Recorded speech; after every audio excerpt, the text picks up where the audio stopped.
Assalomu alaykum do'stlar. Bugun sizlar bilan ko'pchilik tomosha qilayotgan Uzoq shahar seriali haqida gapiramiz.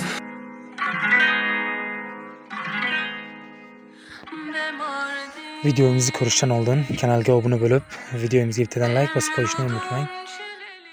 Bu serialni oddiy serial deb o'ylamang, chunki bu yerda har bir qaror, har bir qarash va har bir sukut juda bir katta bir ma'noga ega. Mana hozirgi sahnaga e'tibor bering. Bu yerda qahramon shunchaki gapirmayapti, u ichida katta bir qaror qabul qilyapti. Ayniqsa Jihan qahramonni ko'pchilikni o'ziga jalb qilgan. U ba'zida to'g'ri qaror qabul qilsa, ba'zida esa hammani hayron qoldiradi. Endi Aliga qarang, u hayotiga voqealar serialga boshqacha muhit qo'shgan. U kuchlimi yoki hissiyotga berilyaptimi?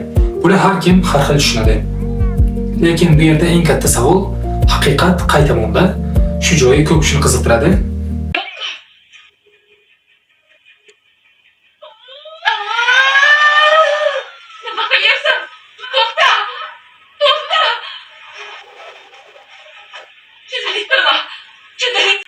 Bakıyorsun.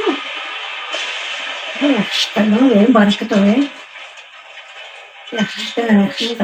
Meni fikrimcha, kinoning kuchi shundaki, har bir inson o'zini qahramonlarini o'rniga qo'yib ko'radi va bu kinoni ko'pincha insonlar sevib va intiqib, orzu qilib, kutib tomosha qilishadi.